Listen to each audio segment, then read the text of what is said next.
مکتوب نمبر 47، یہ بھی سرداری کی پناہ والے شیخ فرید کی طرف صادر فرمایا۔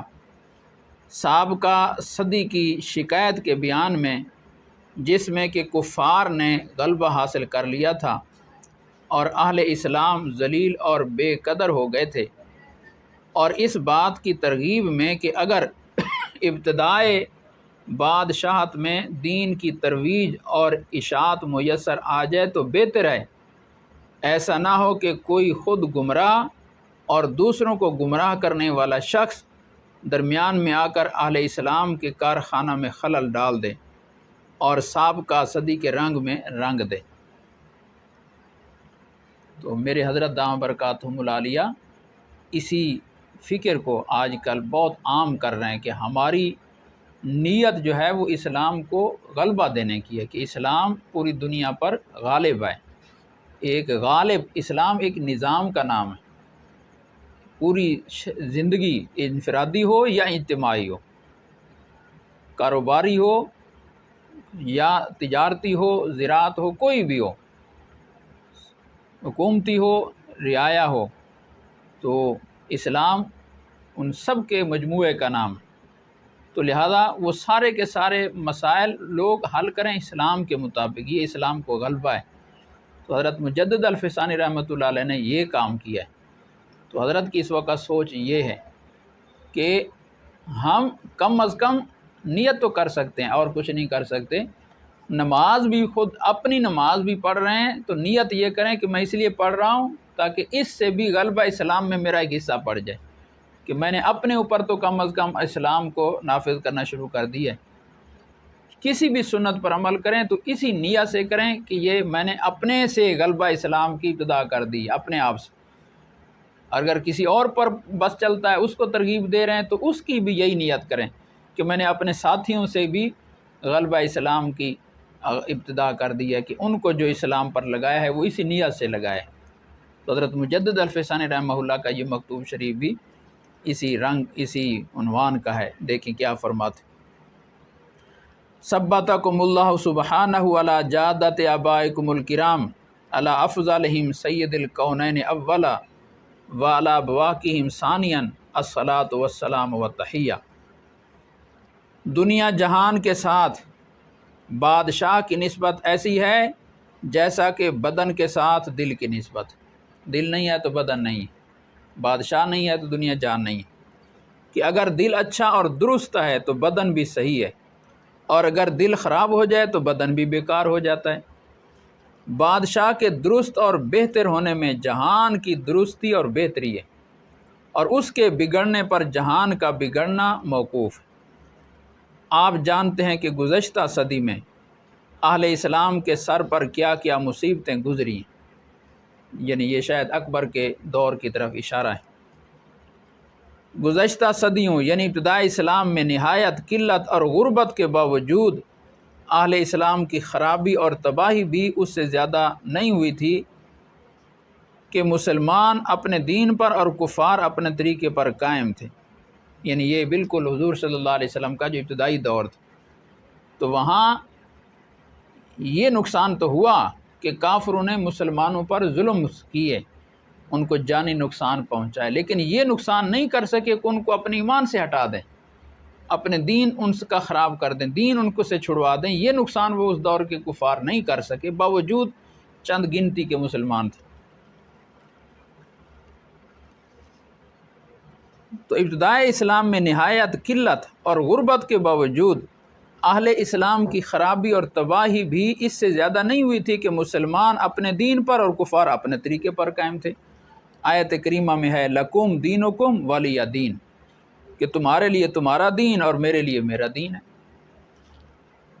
اور گزشتہ صدی میں، جو حضرت فرماتے ہیں ہماری گزشتہ صدی ہے، اور گزشتہ صدی میں کفار غلبہ پا کر دار اسلام میں کھلم کھلا کفر کے احکام جاری کرتے تھے، اور مسلمان اسلامی احکام کے جاری کرنے سے عاجز تھے۔ کافروں کو طاقت تھی کہ وہ کفر کے احکام جاری کریں، مسلمانوں کو طاقت نہیں تھی کہ وہ اسلام کے احکام جاری کریں۔ اگر وہ ایسا کرتے تھے تو قتل کر دیے جاتے تھے مسلمان۔ ہائے ہلاکت! ہے مصیبت، ہے افسوس اور غم۔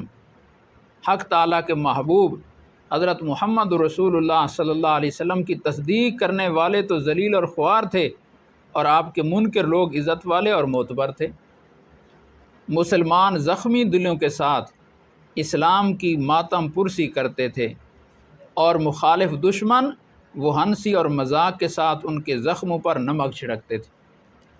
ہدایت کا آفتاب گمراہی کے پردہ میں چھپا ہوا تھا، اور حقانیت کا نور باطل کے پردوں میں گوشہ گیر ہو گیا تھا۔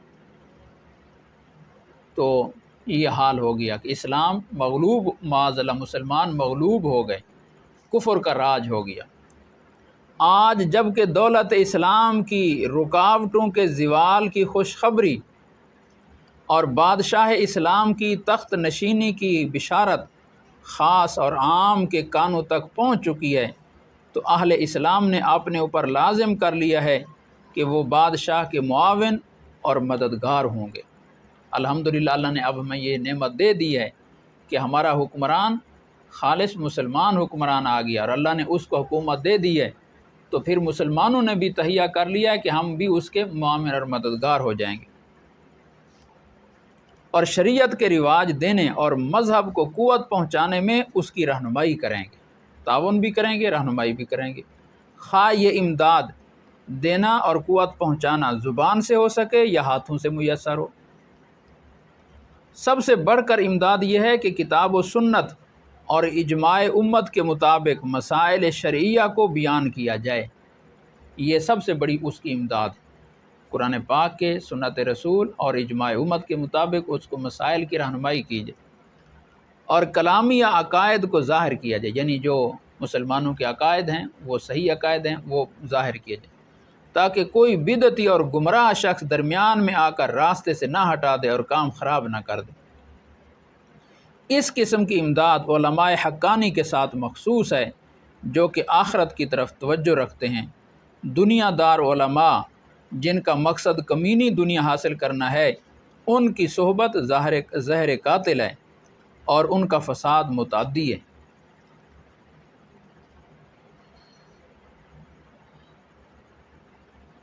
آگے شعر لکھا، فارسی کا ترجمہ یہ ہے: عالم جو کامرانی اور تن پروری کرے، بھٹکا ہوا ہے آپ وہ کیا راہبری کرے۔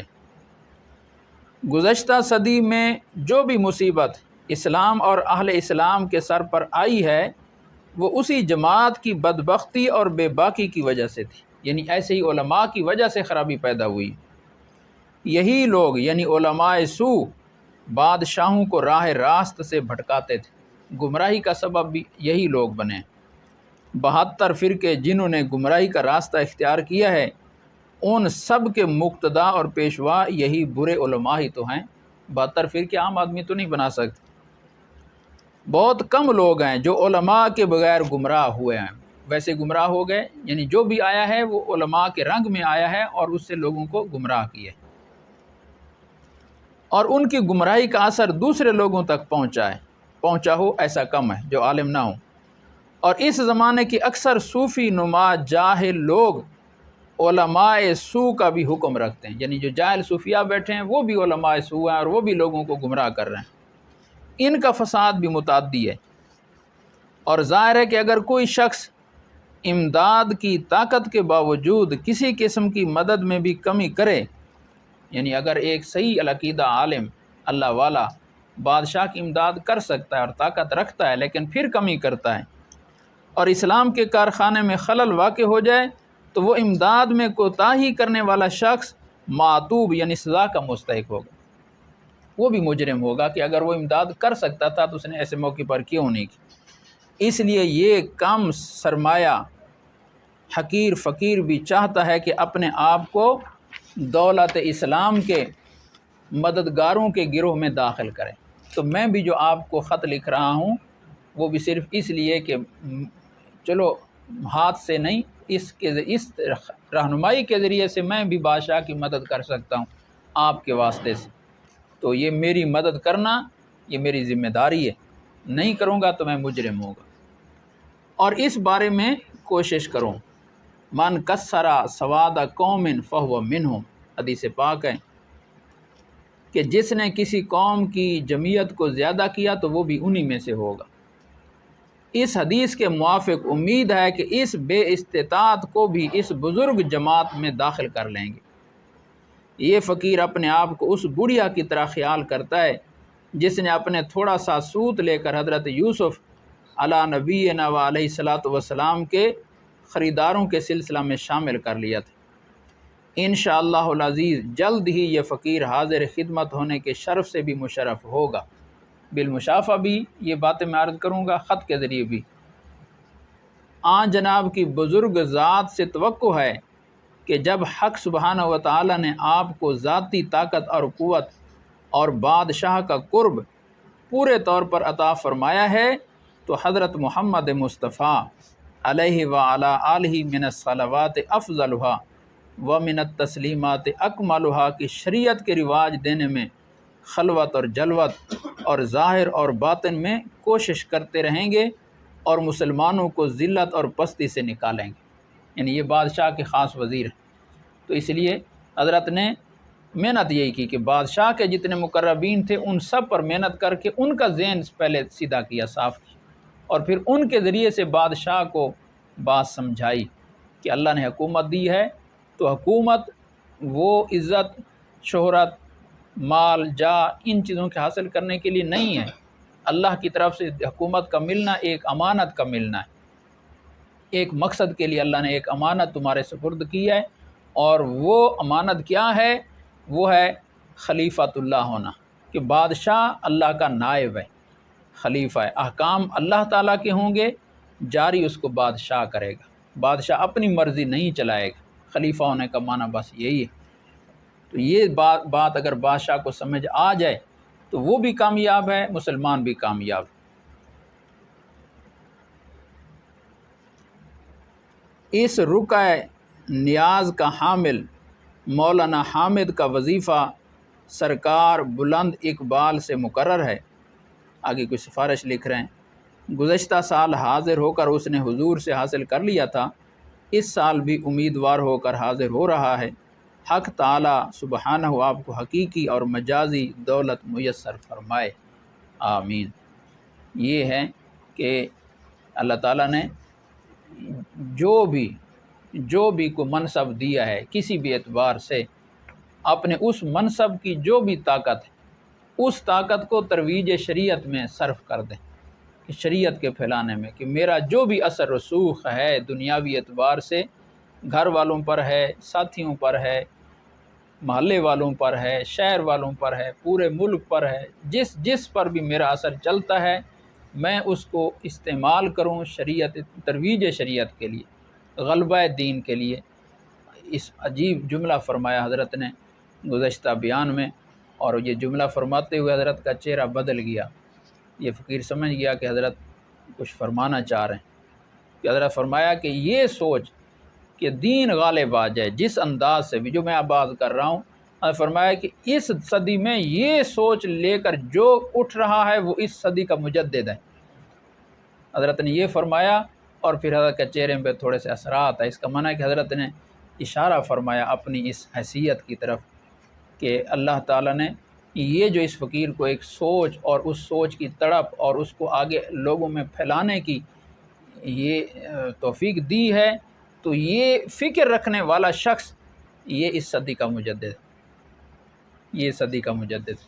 اور حضرت فرماتے ہیں کہ یہ زیادہ اس کا غلبہ جو مجھ پر ہوا ہے یہ عالمی مجلس تحفظ ختم نبوت کے اس عمارت والے منصب کے بعد طبیعت پر اس کا غلبہ ہوا ہے۔ سوچ تو فکر تو پہلے سے تھی کہ انسان کو اللہ نے بنایا ہی اپنا خلیفہ، انی جاعل فی الارض خلیفہ، کہ انسان ہے ہی اللہ تعالیٰ کا خلیفہ۔ خلیفہ کا معنی یہ ہوتا ہے کہ وہ کسی کے احکام کو آگے پھیلا رہا ہے، اس کے اپنے ذاتی احکام نہیں۔ تو اللہ تعالیٰ کا خلیفہ ہونے کا معنی یہ ہے کہ اس کے ذمہ ہے کہ حق تعالیٰ کے احکام کو آگے رائج کرے، جاری کرے، اپنے اوپر بھی اور اپنے متعلقین پر بھی، جہاں جہاں تک اس کے متعلقین کی وسعت ہے اور حلقہ ہے۔ حق تعالیٰ ہمیں بھی اس سعادت میں سے حصے دار بنائے۔ وآخر دعوانا ان الحمد للہ رب العالمین۔